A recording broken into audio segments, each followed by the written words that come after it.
decir, los rusos o los americanos, los rusos o los americanos.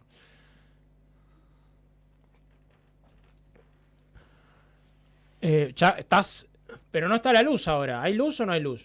Ah, ok, listo. Hola a todos. Hola a todos. Iniciamos el hecho social número 19, nuestro podcast de frecuencia entre mensual y bimestral que vamos haciendo de temas de actualidad, de corte sociológico y de divulgación. En esta oportunidad estamos con Santiago Quintana, que es sociólogo egresado de la USAL, magíster en el Sistema de la Salud y Seguridad Social y diplomado en Economía Política de la Salud. Hola Santiago, ¿cómo estás? Hola, ¿qué tal? ¿Cómo andan? Muy buenos días, gracias por la invitación. Me acompaña como siempre la locomotora de este proyecto, Alejandro Ernesto Ayuto, y yo, que en este caso soy Rodrigo Manuel Banús, y vamos a tratar de hablar de un tema que tiene mucha densidad y actualidad, que es la cuestión de la coyuntura de lo que es la salud en Argentina, que es un tema muy amplio, pero en este caso porque estamos con un profesional que ha tenido una trayectoria de distintos sectores y que además es autor de libros, probablemente toquemos algunos temas en particular con alguna profundidad más que en otros. Lo primero que quiero preguntarte, que queda voluntario entrevistador, ¿hablamos primero de los libros o de la coyuntura? De la coyuntura, me parece más interesante arrancar por ahí. ¿Qué te parece? Perfecto. Bueno, creo que hay un debate que tiene que ver con las últimas modificaciones, que sobre todo, por ejemplo, digamos, los grandes medios de comunicación lo han enmarcado sobre todo en las prepagas, vamos a decir la verdad. Las prepagas se han convertido en el tema de discusión pública por el aumento de precios y en general por las pérdidas de cobertura, así que lo primero que quizás nos quieras introducir es a cómo está compuesto el sistema de salud en Argentina y las características particulares de las prepagas, tal vez en comparación a los otros dos sistemas. Sí, voy a aprovechar esta mención que haces a la participación y al rol que han tenido y tienen los medios de comunicación respecto a este tema, para contarles que cuando uno analiza las principales encuestas de opinión acerca de cuáles son las principales problemáticas de los argentinos, se encuentra con que la salud siempre ha ocupado el 8º o 9º puesto. Han pasado los años, estas encuestas, ustedes saben, siempre se hacen generalmente en contextos preelectorales y siempre están muy por debajo de la inflación, de la economía, de la inseguridad, de la corrupción o de cualquier otro tema. Solo ha escalado algunos puestos durante la pandemia, pero no la salud en términos de sistema y en términos de qué sistema de salud queremos los argentinos, sino más bien una cuestión circunstancial de ese momento que tenía que ver con las vacunas, con el virus y demás.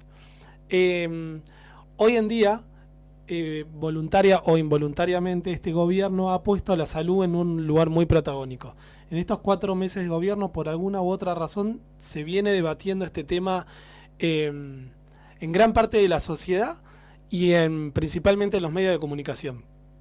Para quedarme con la última parte de tu pregunta, el tema de las prepagas yo creo que es un enemigo autoinfligido que se ha generado el gobierno.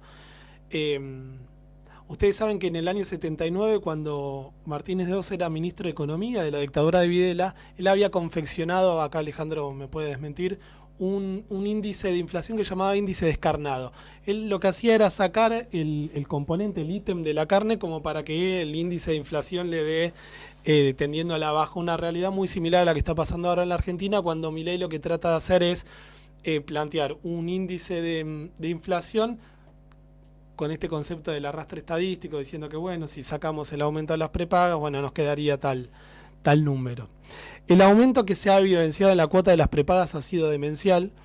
Todos los que trabajamos en salud sabíamos que se iba a ocurrir, porque a partir del decreto 70, el DNU 70/2023 y su posterior decreto reglamentario, el 171 del año 24, entre otros tantos puntos que también los podemos tocar, desregula los aumentos de las cuotas de las prepagas que hasta ese momento, y a partir de la sanción 26682, que es la ley de prepagas sancionada en en el año 2011, era la Superintendencia de Servicios de Salud junto con la Secretaría de Comercio quienes tenían la responsabilidad de autorizar los porcentajes de aumento de cuota. Eso, a partir del DNU del año pasado, queda librado al libre mercado.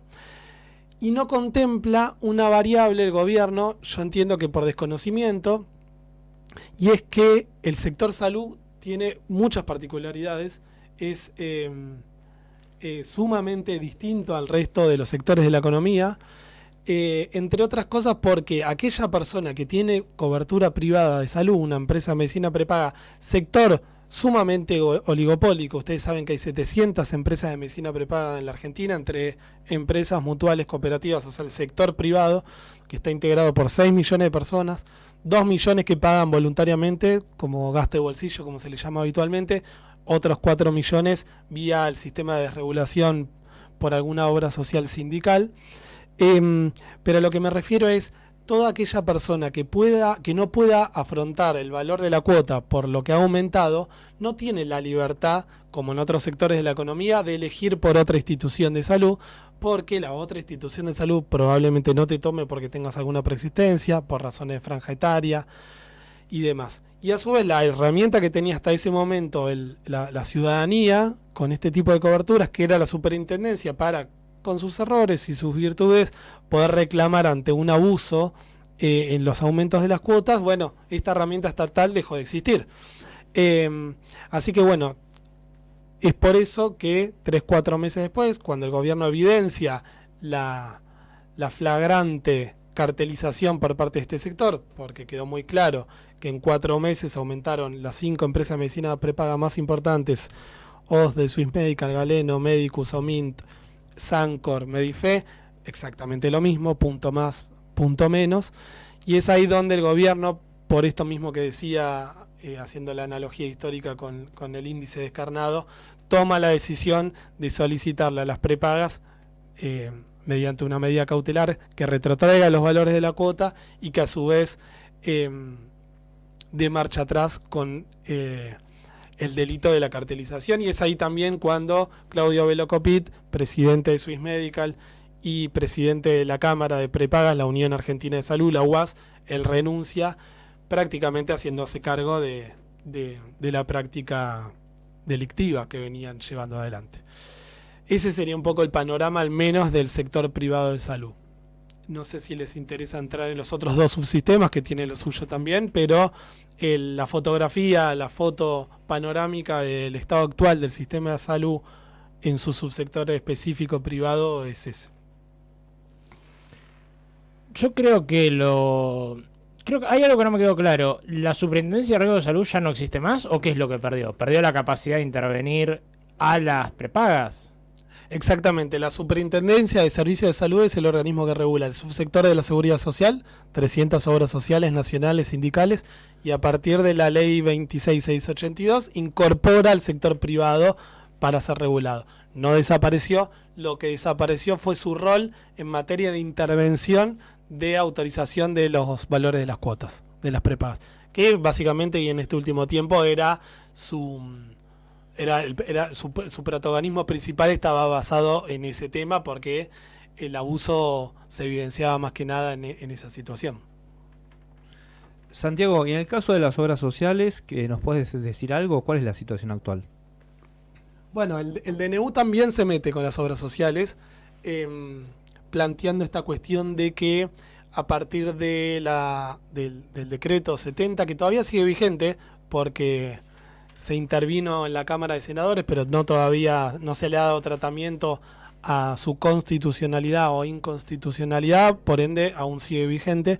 Y el DNU 70 lo que planteaba era la posibilidad de que los afiliados de las obras sociales se puedan cambiar a cualquier tipo de institución, incluso las prepagas. Hasta ese entonces, uno como afiliado de una obra social sindical, llamemos obra social sindical, chofer de camiones, comercio, gastronómicos, docentes, etcétera, se podía cambiar por dentro del mismo subsector de la seguridad social, no me quiero poner muy técnico con esto, pero a partir de la ley 23, 660 y 61, bueno, con el DNU lo que incorpora es la posibilidad de que un afiliado se pueda cambiar a una prepaga. Esto lo que rompe es, bajo la falsa premisa de la libertad, rompe el carácter solidario del sistema.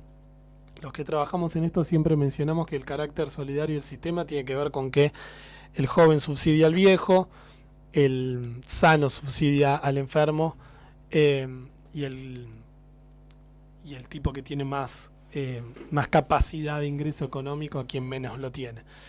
Esta liberación absoluta de la posibilidad de cambiarse de una obra social a otra, lo que genera también es la reaparición después de muchos años del fenómeno del descreme, que tiene que ver con esto, ¿no? El descreme de las obras sociales era aquel procedimiento por el cual las obras sociales más chicas se quedaban con los viejos, por decirlo vulgarmente, con los viejos y con los enfermos, y a las obras sociales más grandes se iban los jóvenes y quienes no tenían de alguna u otra manera dificultades de salud. Por ende, esas obras sociales tenían menos gastos y menos riesgo en esta matriz de costo-beneficio, ¿no? Una preguntita, ¿y ahí en el subsector de obras sociales también puedes hacer una diferenciación entre grandes obras sociales y dominantes de ese segmento y las chicas, como hiciste con las prepagas? Totalmente. Ahí te decía Alejandro, hay 360 obras sociales sindicales, 10 de ellas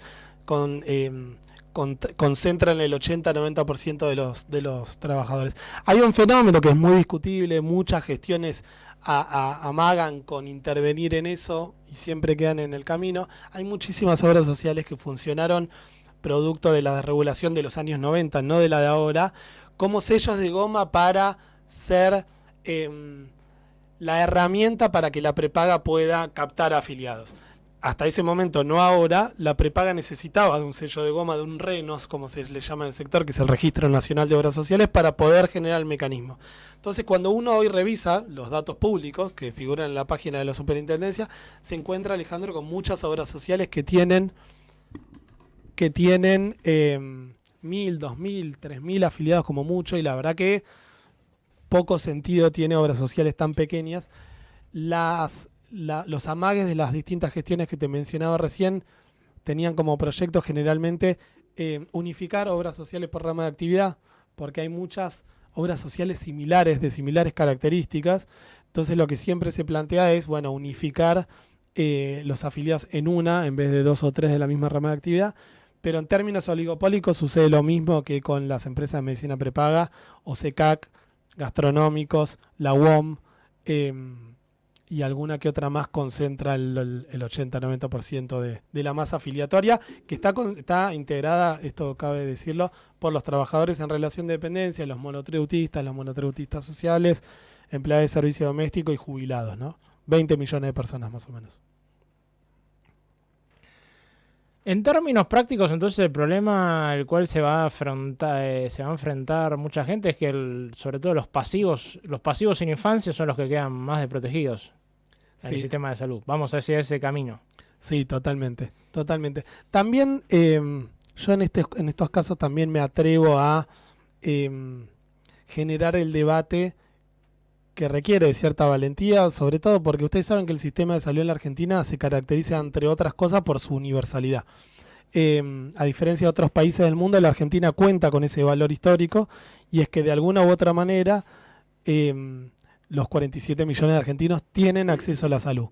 Cuando, por desgracia, o Dios quiera no suceda, tenemos un accidente en la calle, aparece la ambulancia, el SAME, no nos revisa los bolsillos para ver si tenemos una prepaga o una obra social, nos va a trasladar al hospital público. Después se generan mecanismos para cobrarle, que también podemos hablar de eso, porque también es un derecho que este gobierno ha avanzado, la facturación de costos a los hospitales públicos de gestión descentralizada. Pero lo que quiero decir con esto es que es un valor que prácticamente no estaba puesto en discusión en la Argentina. Sí es cierto que algunos gobernadores, Morales en Jujuy, el gobernador de Salta ahora se atrevió a plantear eso, el intendente de la ciudad de Buenos Aires también está planteando la posibilidad de arancelar la salud para los extranjeros. Un debate totalmente sin sentido, porque la verdad que cuando uno revisa las cuentas públicas, cobrarle o no cobrarle a los extranjeros no mueve el amperímetro absoluto del financiamiento del sistema de salud. 0,4 es lo que difiere de atenderlos o no. Me parece que tiene que ver con declaraciones para la tribuna, porque en los tiempos que corren pareciera que ese tipo de definiciones caen bien, pero la realidad es que en términos concretos no, y la verdad que rompe con el carácter no solo solidario, sino universal del sistema de salud, que la verdad que es algo que nos enorgullece a todos. Pero sí es una realidad que otras de las tantas características que tiene el sistema son su fragmentación, su segmentación, su desigualdad y su inequidad. Y me parece que lo que dice acá el conductor tiene que ver con eso. La fragmentación y segmentación del sistema de salud se ve mayor evidenciado cuando los que más sufren de estas medidas son los jóvenes, los niños y los adultos mayores, ¿no? Ni que hablar, capítulo aparte del PAMI, ¿no? Lo que viene ocurriendo en el PAMI. Claro, lo que yo, a ver, la repregunta o la contrapregunta que te harían o por qué para mí puede llegar a tener algún atractivo la cuestión de restringir acceso a extranjeros u otro, puede ser que, independientemente de que represente poco a niveles del total de gasto de salud, por esta fragmentación en centros de salud específicos tenga mucho más impacto. Y me parece que se juega ahí también. Se juega ahí y se juega tal vez... Yo esto lo hago para poner qué está jugando...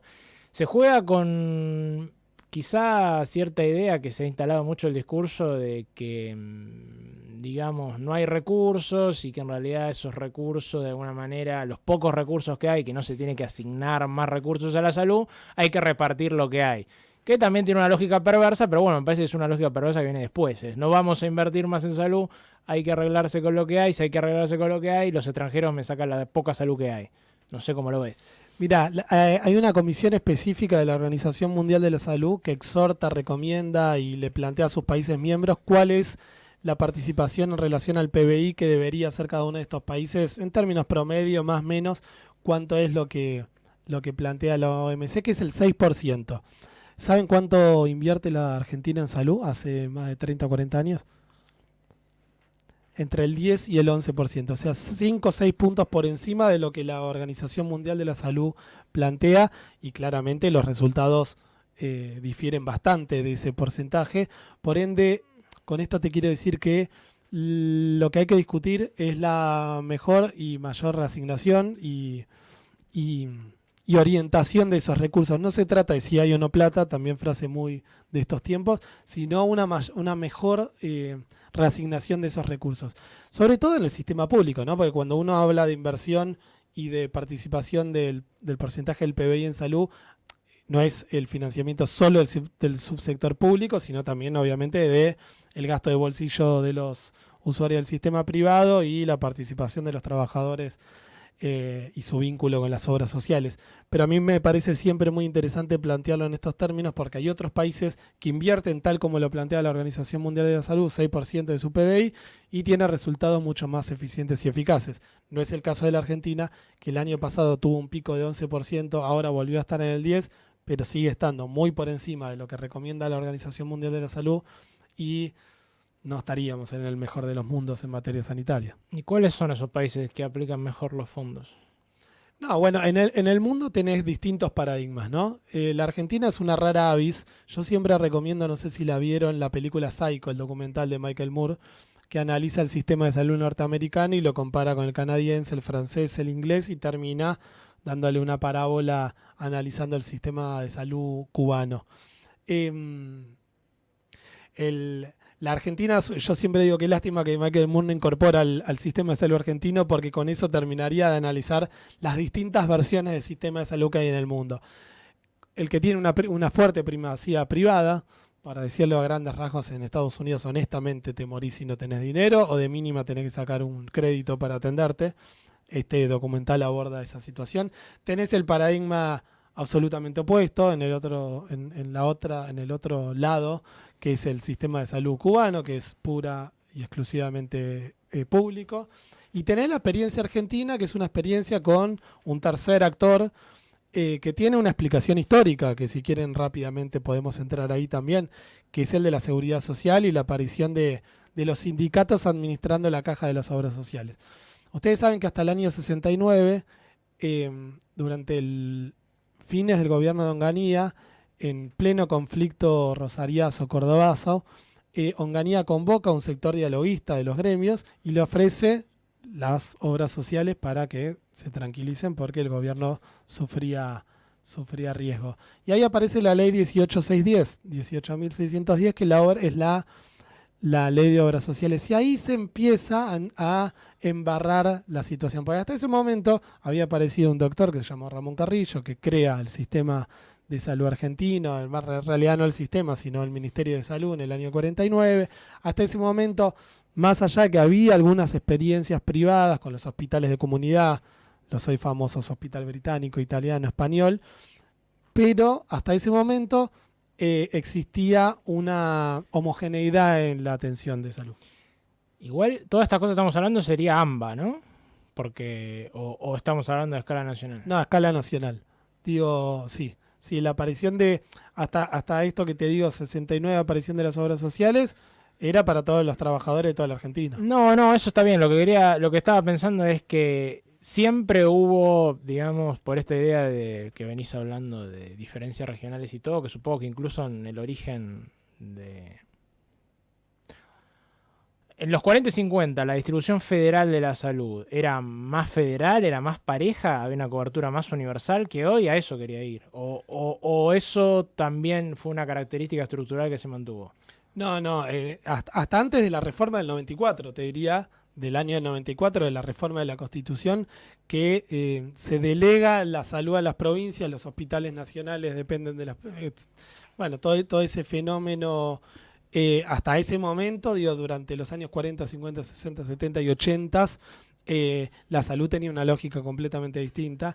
La aparición de distintas instituciones intermedias, como las obras sociales, las mutuales, las prepagas, y después en el 89, que iba a llegar después a eso, a partir de la segunda sanción de ley de obras sociales durante el último tramo del gobierno de Alfonsín, hasta ese momento la salud tenía cierto orden. Yo siempre de lo que hablo es de cómo se fue desordenando el sistema de salud a partir de las sanciones de parches y contraparches, normas, resoluciones, leyes, ni que hablar si te cuento de las 24 obras sociales provinciales, las obras sociales de leyes específicas como la IOSFA, la DOSUBA, la DAS, que es donde trabajo yo hoy en día, que es la obra social de los empleados legislativos. Digo, de hecho, muchos planteamos que hablar del sistema de salud hasta directamente es un error, porque lejos está de tratarse de un sistema, sino de, un enjambre muy complejo de desentramar. Igual, no se termina siendo el sistema de salud porque el garante de última instancia siempre termina siendo el Estado. Por más que no sea el mejor de los mundos posibles, no termina siendo un sistema porque, digamos, irónicamente, pese a todo lo que se está diciendo, digamos, hay, ¿cómo decirlo? Una responsabilidad última justamente en el Estado. Eso sin lugar a dudas. El derecho a la salud está consagrado en la Constitución Nacional. Pero bueno, la aparición de todos estos actores, en realidad, mira, yo cuando doy clases generalmente le pregunto a mis alumnos que digan, que levanten la mano quienes tienen obras sociales, y algunos levantan, ¿no? Bueno, bájenla, levanten las manos quien tiene prepago. Bueno, algunos la levantan, en algunos casos coinciden. Y después les digo, levante la mano quien tiene acceso al sistema público de salud, y levantan la mano todos. Entonces, en definitiva, hay algunos que tienen múltiples coberturas, otros que tienen solo algunas. Obviamente que, por lo que te dije al principio de la universalidad y por cómo está concebida la salud en la Argentina, el último garante indefectiblemente es el Estado. La aparición de todos estos actores y la aparición de diferentes normas regulatorias, que a todo esto, cabe destacar y con esto cierro, existen normas que regulan a cada uno de los subsectores, pero no existe, Alejandro, una ley que regula el sistema de salud en Argentina. No existe una ley nacional de salud. Existe una ley de prepagas, una ley de obras sociales, pero no existe una ley de salud a nivel nacional, que mucha clase política viene planteando la necesidad de una reforma del sistema de salud partiendo de la premisa de la sanción de una ley nacional de salud. Bien, Santiago, yo te voy a hacer dos preguntas en base a lo que estás diciendo. Primero, vos dijiste que en base a nuestro subsistema de obras sociales, lo definiste como una rara avis. Yo coincido porque rara avis porque es un sector, es un pedazo del sector de salud que responde a los sindicatos. Eso habla de una historia sindical del movimiento obrero argentino que es espectacular, solamente comparable con algunos países. La primera pregunta que te hago es ¿en qué otro país hay un sistema de obras sociales similar al nuestro? Y la segunda pregunta, yo te pregunto, ¿no se podría ir hacia una integración entre el subsistema de obras sociales y el público para, en lugar de tener un modelo tripartito, tener un modelo bipartito? Sí, totalmente. Cuando recién mencionaba hacia el final esta discusión que se viene, hay algunos amagues. Bueno, la vicepresidenta de la gestión anterior planteó la necesidad de una reforma del sistema de salud y eso generó mucho ruido. Ya prácticamente nadie plantea la vuelta al sueño de Ramón Carrillo de un sistema público de igual característica para todos, porque la verdad que reformar todos estos años de avances y retrocesos, aparición de las obras sociales. No les tengo que explicar a ustedes el conflicto político gremial que se generaría si un gobierno plantearía la desaparición de las obras sociales para que haya un sistema público para todos. Sí, lo podemos plantear. Este gobierno lo está haciendo.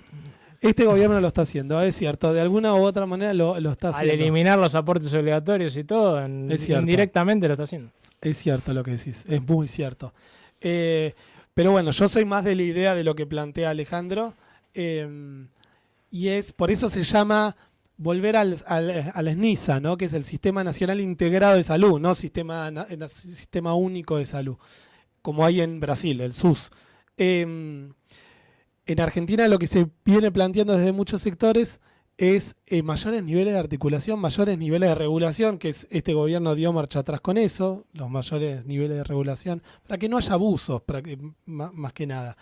Lograr mayores, acortar las brechas de inequidad, de desigualdad, entre otras cosas, obviamente que la promoción, la prevención de la salud, los programas sanitarios, que sería otro capítulo interesante para hablar, el rol que está teniendo este gobierno desde el Ministerio de Salud, con un ministro mudo, no le conocemos la voz, recién hace muy poquito tiempo salió a hablar con respecto al dengue, pero en el contexto que se estaba viviendo, tener un ministro al que no se le conocía prácticamente la cara era algo muy, muy fuerte realmente, con pocos antecedentes incluso. Pero bueno, la discusión que se viene dando es, dejemos de ponerle parches al sistema, dejemos sacar leyes, leyitas, resoluciones, disposiciones, amagues que quedan en el interín, y vayamos a una verdadera discusión con todos los actores, ¿no? Porque lo que se plantea es no dejar a nadie afuera, pero con una, y me quedo con esto último que planteabas, con una mayor asociación entre el público y la seguridad social. Me parece que obviamente al actor privado hay que escucharlo, pero me parece que hay que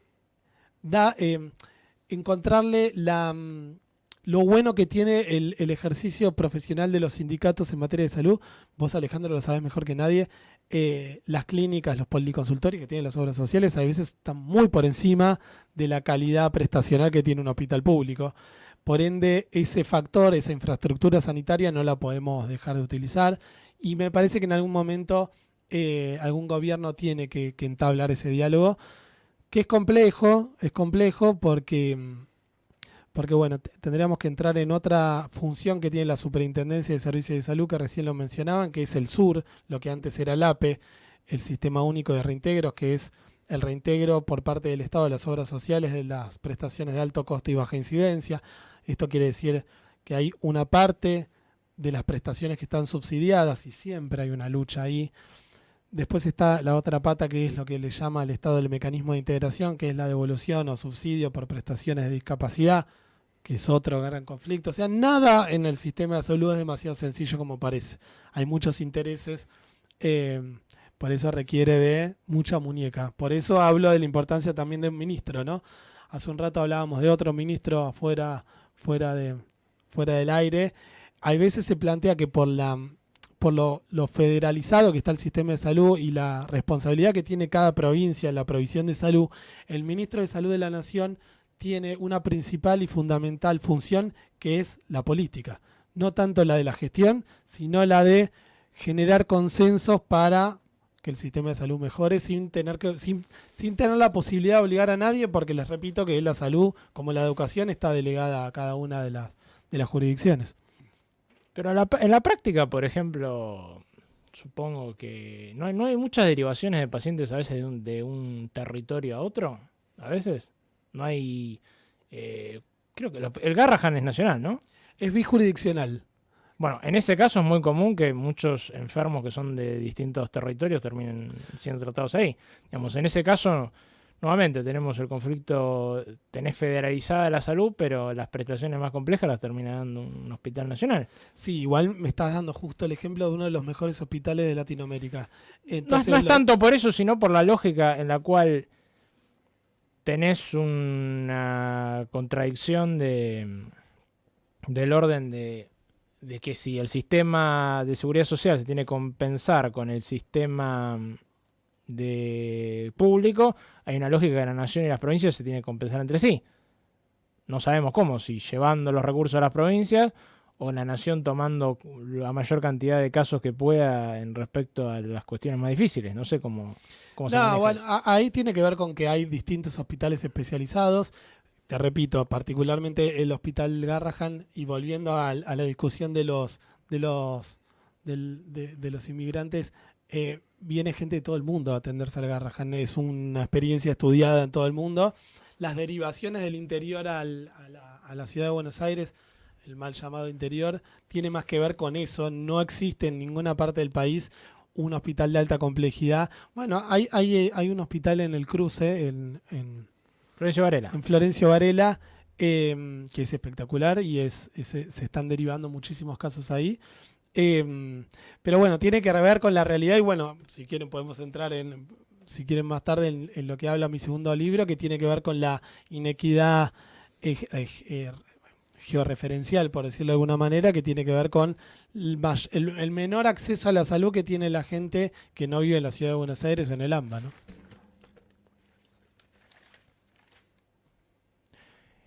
No sé si... Bueno, ¿por qué no nos contás de alguna forma ¿por qué no nos contás? ¿Qué te llevó a desarrollar distintos libros, a enfocarte en distintos temas, recortes? ¿Por qué decidiste intervenir en forma de libro en la discusión de salud, por decirlo de alguna manera?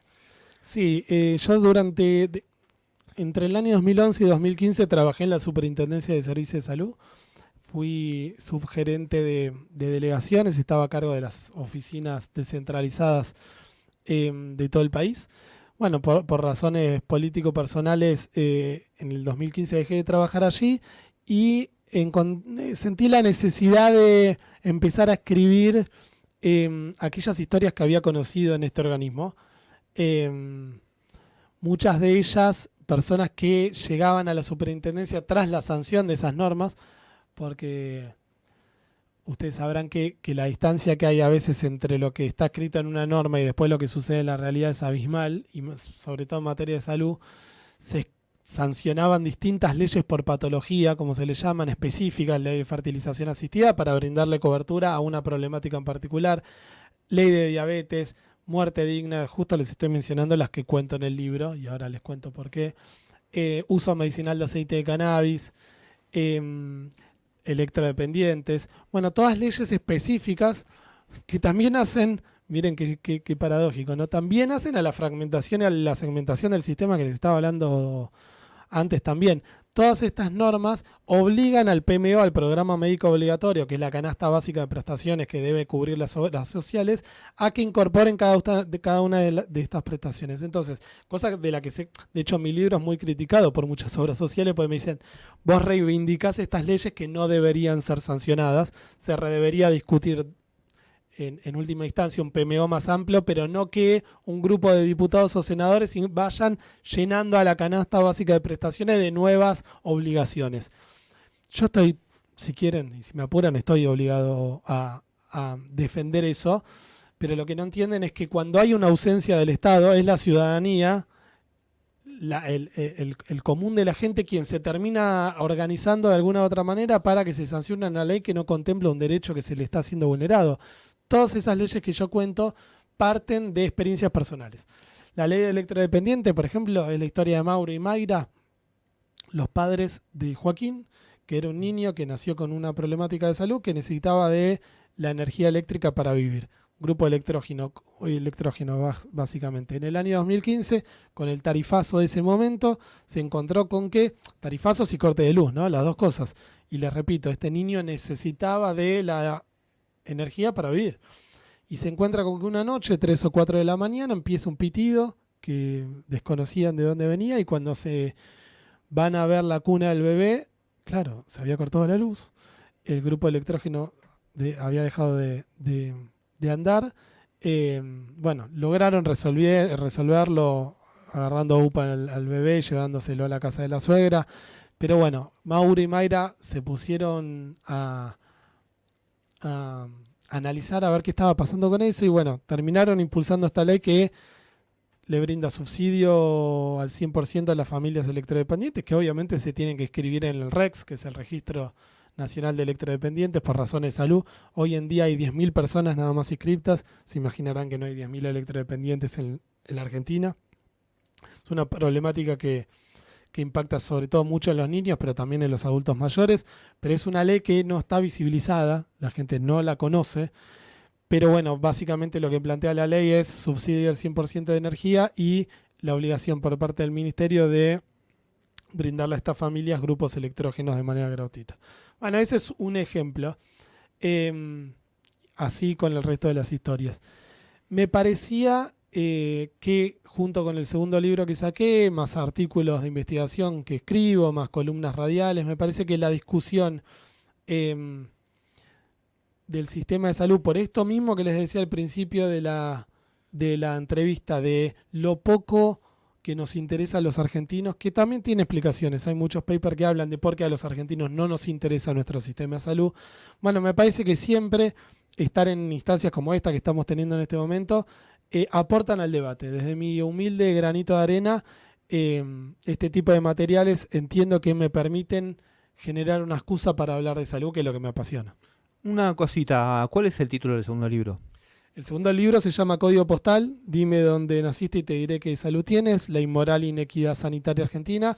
Es un juego de palabras, una metáfora de un sanitarista llamado Rubén Torres, que planteaba que en la Argentina lo que define cómo nacemos, vivimos y nos morimos en la Argentina no es el código biológico, sino el código genético biológico, sino que es el código postal, porque la esperanza de vida en la Argentina de Formosa respecto a la de la ciudad de Buenos Aires varía en 4 años.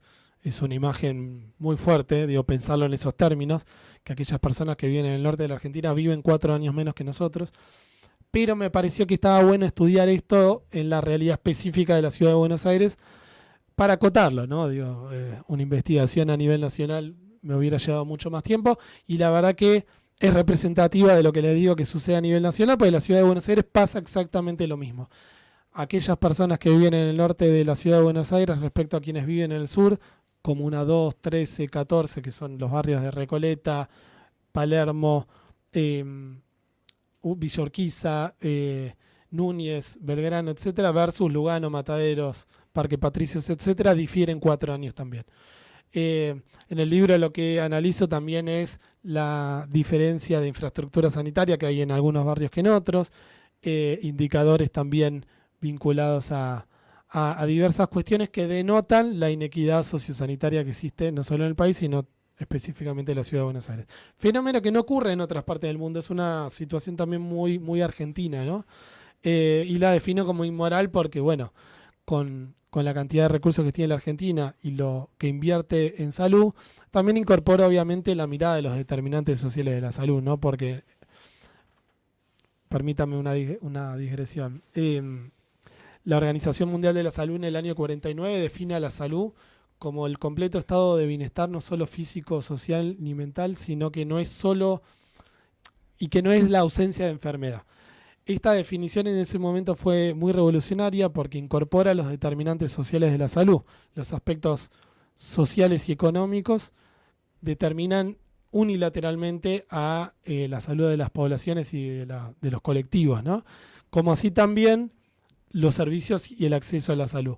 Por ende, lo que quiero decir con esto es que desde que se incorpora la mirada de Marc Lalonde, que fue el ministro de Economía, el ministro de Salud de Canadá de ese entonces, que incorpora este concepto de los determinantes, se incorpora una mirada de la salud colectiva, de la medicina social, de la epidemiología crítica, de mirar a la salud como un fenómeno que está fuertemente vinculado al acceso a la salud, a los servicios de salud, al sistema de salud y a los ingresos económicos de las personas. El acceso a agua cloaca no es lo mismo tenerlo que no tenerlo.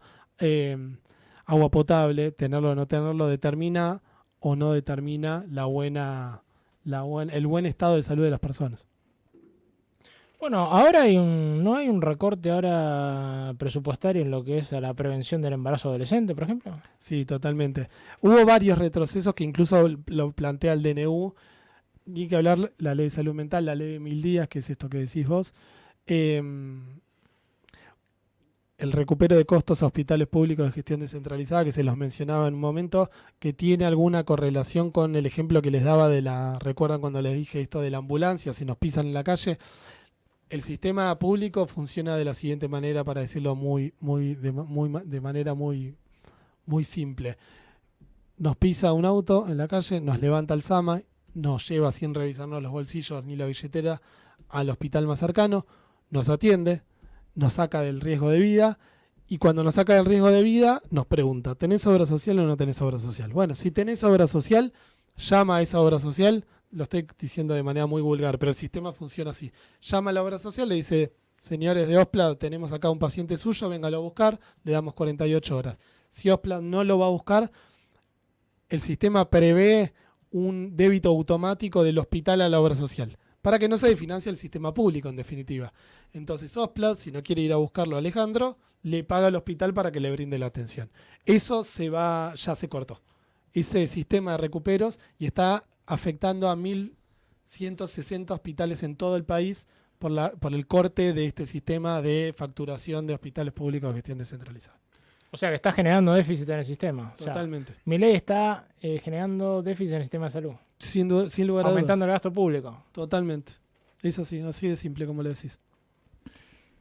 Santiago, una pregunta, ya que mencionaste a Ospla, te cuento que hace un par de semanas tuve un cuadro de dengue como tantos otros. Y bueno, fui a mi obra social que es Ospla, el Policlínico del Docente, me atendieron muy bien en la guardia, la verdad que la atención de la guardia es impecable. Pero me encontré con carteles de los trabajadores del sanatorio en donde mostraban recibos de sueldo y bueno, para darte un ejemplo, había técnicos en hemoterapia con 20 o 25 años de antigüedad cobrando sueldos en mano de 250.000 pesos. Una vergüenza total. Yo te quería preguntar si tenés información, porque bueno, Ospla es una de las grandes, si nos puedes contar algo de lo que vos sepas sobre esa obra social. Sí, tuvo 2 llamados de convocatoria de acreedores. Ospla era una de la obra social con mayor cantidad de afiliados de la Argentina.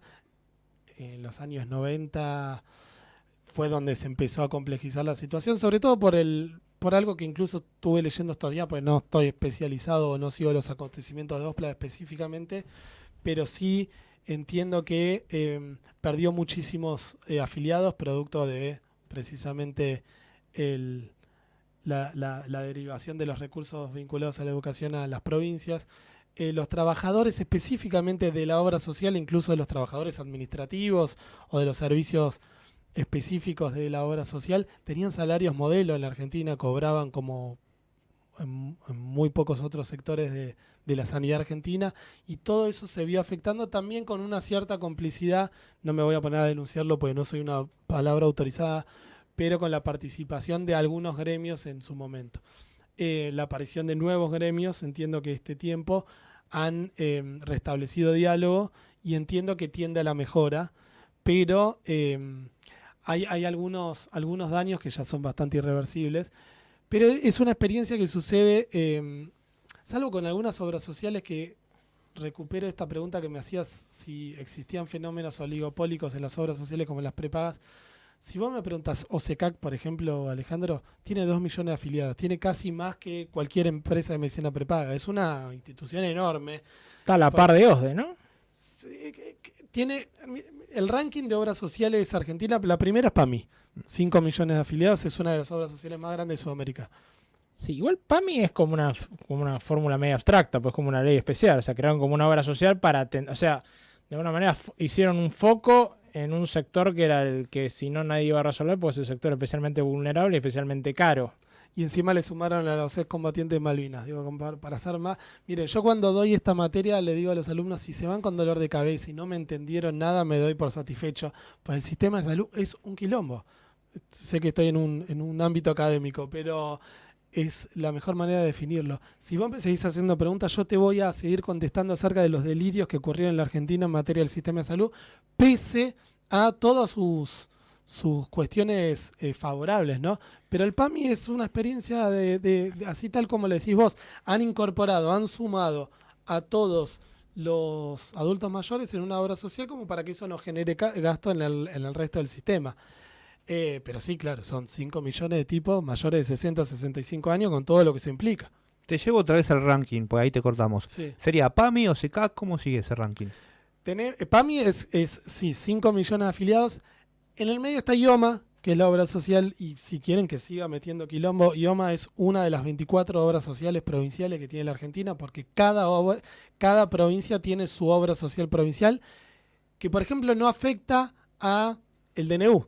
Muchos me preguntaban, che, ahora que me voy a poder cambiar de una obra social a otra gracias a mi ley, yo que tengo IOMA. No, IOMA no. IOMA no está incorporada en la ley porque debería ser modificada por los congresos provinciales. IOMA tiene una creación a partir del Congreso de la provincia de Buenos Aires. Estas obras sociales provinciales le brindan cobertura a los docentes, a los médicos, a los policías y a los policías de cada una de estas provincias. Bueno, IOMA tiene 1,5 millones de afiliados. Viene PAMI, viene OSECAC, viene IOMA y después hay un gran grupo de obras sociales entre 700 y 800 mil afiliados, entre los que está la UOM, Gastronómicos, Osprera, que es la de los peones rurales. Hay 5 o 6 y después bajamos a la de 70.000, 30.000 afiliados, obra social, no sé, de fibra, cemento, panaderos, bueno, cada uno de taxistas, cada uno de los gremios, hasta llegar a obras sociales que son discutibles por esta razón que te decía antes de que se han visto generadas como excusa para poder participar de un porcentaje de la derivación de aportes a grandes empresas. Mira, te voy a dar un ejemplo muy concreto, yo ya estoy más allá del bien y del mal. La obra social del TURF, ¿cuántos trabajadores del TURF creen que hay en la Argentina? Muy pocos. Muy supongo. pocos. Bueno, vos entrás a la página de la superintendencia, entrás a la página al RENOS, al Registro Nacional de Obras Sociales del TURF, y tiene un montón de afiliados. Porque es la obra social que eligió una empresa de medicina prepaga para que derivan los aportes. Vas a la obra social del TURF y es un departamentito, un ambiente con 2 empleados administrativos. No tienen prestadores específicos, sino que existe pura y exclusivamente para poder ser herramienta de desregulación vía alguna prepaga. Y también funciona porque tiene que ver con el sistema de todas las empresas privadas que no tienen afiliación, ¿no? Porque de alguna manera este sistema un poco empalma eso, porque hay una parte de la derivación que no termina siendo del concepto del salario a la seguridad social, entonces estas terminan como empalmando los dos sistemas. Sí. Ustedes saben que los trabajadores en relación de dependencia se nos quita por esta razón de salud, se nos quita, por eso dudé, porque no está bien aplicado el concepto. Es un porcentaje que es del 9%, 6% El empleador de aportes y contribuciones. Sí. Exactamente. Con el sistema de derivación, el 1.5 de ese 9 se lo queda a la obra social sindical, el TURF, por ejemplo.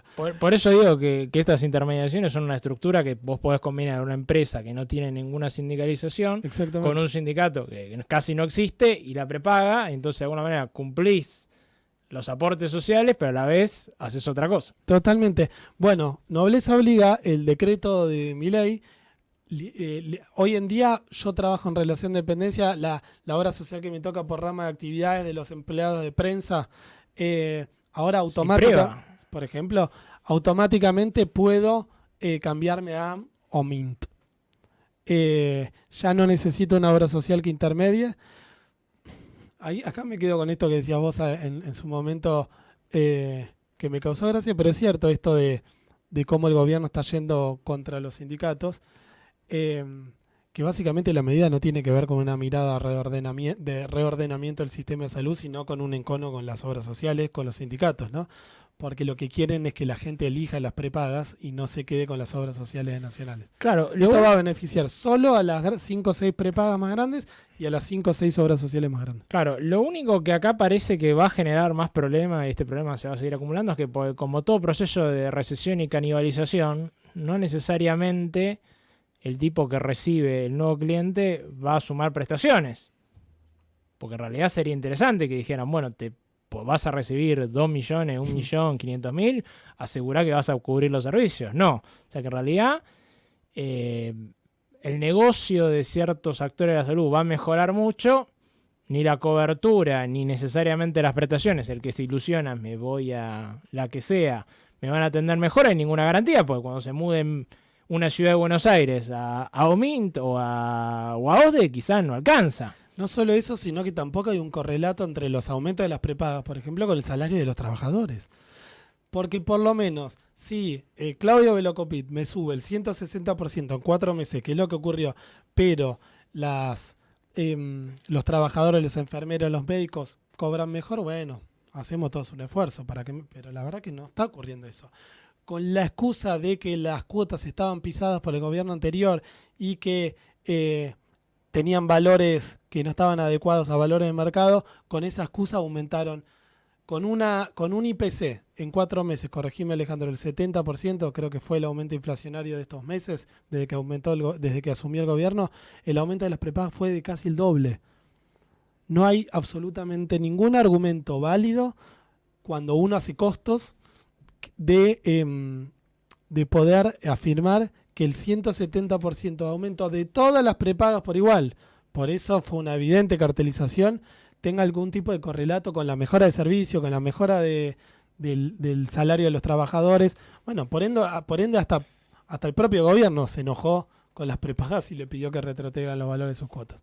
Vamos a ver en qué termina, porque es una novela que en definitiva termina afectando a la gente, ¿no? Yo quiero, aunque no lo teníamos en el cuestionario original, no sé si lo tenés vos en vista, el tema de la litigiosidad. Porque hay dos tipos de litigiosidad. La litigiosidad que puede llegar a tener que ver con la mala praxis, cosa que supongo que puede llegar a pasar, porque si vos en realidad vas a llevar a un modelo de negocio cada vez, por más que gane más plata, más exigido en la parte fáctica, y nadie les va a exigir.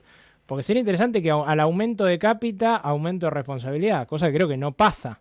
No es que si vos tenés el doble de afiliados, tenés que tener el doble de unidad de terapia intensiva. Creo que eso ni por casualidad. Por lo tanto, en algún momento ese desfasaje puede llegar a pasar. Y el otro son los fallos, o sea, el aumento de litigiosidad que va a haber, porque cada tanto hay gente que tiene los recursos para poder hacer litigio y conseguir quedar en las prepagas.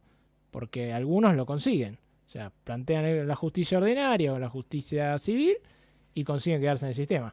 Por lo tanto, me hace acordar un poco a lo que fueron los juicios de los jubilados. Vamos a un camino de judicialización cada vez más masivo de gente presentando recursos para poder quedarse en el sistema y no perderse. Cosa que no sé quién lo va a pagar, ni cuán caro va a ser, ni por qué lo están pensando. No sé vos qué opinás. Hay una avalancha de amparos en salud este tiempo. No solo por cuestiones de valores de cuotas, sino por cuestiones prestacionales. La superintendencia es la instancia administrativa que generalmente los jueces piden que se aborde antes del amparo, que se agote la vía administrativa. La gente iba muy resignada a la superintendencia. En los momentos en los que yo trabajaba, pues se encontraban con que el Estado no les resolvía, honestamente. Había algo de que las prepagas, principalmente las prepagas, no se tomaban muy en serio el esquema regulatorio. Y es ahí donde los amparos aparecían y las prepagas también se enojaban con los jueces, pues decían, los jueces no entienden nada de derecho a la salud, siempre fallan a favor del afiliado, me piden tal cosa y no entienden que eso me implica. Por eso se enojaban con mi libro, por lo que planteaba antes, por esto de la incorporación de prestaciones específicas, ¿no? Pero no contemplan que si nosotros brindamos prestaciones por cuestiones de género, que fue un debate en su momento muy importante, o incluso la propia... Estamos hablando de la armonización, ¿no? Por ejemplo, o de la propia fertilización asistida, los conflictos que ha habido con respecto a la cantidad de intentos, bueno, el aceite de cannabis, ni hablar. La ley de diabetes lo que hace es actualizar la ley anterior que planteaba el 70% de cobertura ante iras reactivas y cualquier tipo de insumo vinculado a las personas con diabetes a un 100%. Bueno, el caos que se ha generado con eso. Y también, digo, para darle un cierre a este eje al menos, y lo quiero decir de manera muy, como lo diría en la calle, en un bar, ¿no? Las prepagas lloran miseria, pero no se conoce en la historia argentina una prepaga que haya cerrado por inconvenientes económicos financieros, ¿eh? Se quejan porque las cuotas están retrasadas, no pasa nada. Se quejan porque las prestaciones son altas, termina siendo siempre un negocio, ¿eh? Se han pasado la vida denunciando de financiamiento, pero nada de eso nunca ocurrió. Santiago, muy brevemente, porque nos quedan menos de 10 minutos, te quería pedir una breve reflexión sobre la cuestión de enfermería en Argentina. ¿Cómo estamos al respecto? Sí, mira, yo acá me traje unos datos, porque sabía que esto podría llegar a surgir. Primero datos duros, ¿no? Como porque me parece que es relevante. En la Argentina hay 35 enfermeros por cada 10.000 habitantes y me lo traje anotado porque tiene que ver con la inequidad sanitaria, ¿no? Médicos hay 40 cada 10.000 habitantes. Eh, y específicamente, porque hay distintas ramas de enfermería, pero los especializados, hay 234.000 enfermeros en la Argentina, que equivale a 52 enfermeros cada 10.000 habitantes. Pero el gran inconveniente de esto ocurre en cuanto a la cantidad que hay por provincia, ¿no? Hay 3 enfermeros cada 10.000 habitantes en el norte argentino y hay 10 en la ciudad de Buenos Aires. La mayor jerarquización de la carrera de enfermería es lo que también el sindicato está peleando, y sobre todo en la ciudad de Buenos Aires se le está dando mucho la espalda. Así que nada, me parece que es un debate pendiente también por entender a los enfermeros como el primer eslabón del sistema de salud, ¿no? Sobre todo, bueno, en pandemia se dejó este tema muy evidenciado, pero comprender en combate con el paradigma médico hegemónico, ¿no? Que ve al médico como el único actor indispensable del sistema de salud, y la verdad que el enfermero es un personaje fundamental en la cadena de valor del sistema de salud. No, bueno, no sé si querés dar algún cierre, alguna idea final, porque ya nos quedan menos de... Sí, nos quedan 5 minutos menos.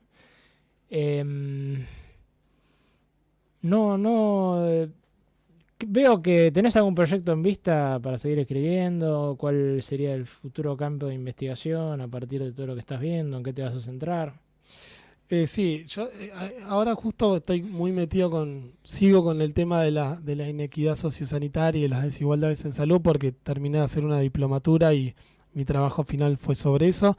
Pero honestamente la experiencia de la escritura de mi primer libro de Crónicas de Lucha ha sido muy gratificante, sobre todo porque me dio la posibilidad también de después seguir colaborando con las asociaciones que trabajan en estas enfermedades. Digo, el caso de los chicos que impulsaron la ley de electrodependientes tienen una asociación que siguen luchando para las personas electrodependientes. Lo mismo con Mamá Cultiva, que es el grupo de mujeres que trabaja el uso medicinal de aceite de cannabis. Bueno, tengo ganas de reeditar Crónicas de Lucha incorporando nuevas leyes. Me llama mucho la atención la historia de la ley de diagnóstico humanizado, que es una ley de avanzada que aborda el modo en el que los profesionales de la salud le tienen que dar el diagnóstico a los familiares.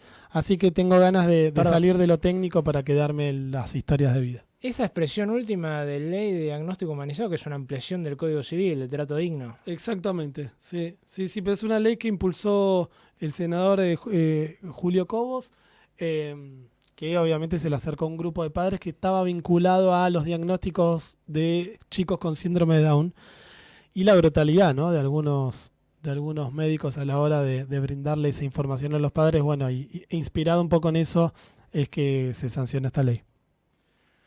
Ok, bueno, hemos tratado distintos temas de la salud. Espero que hayamos ayudado a la comprensión de los distintos problemas que hay en Argentina, y les mandamos un saludo a todos. Gracias.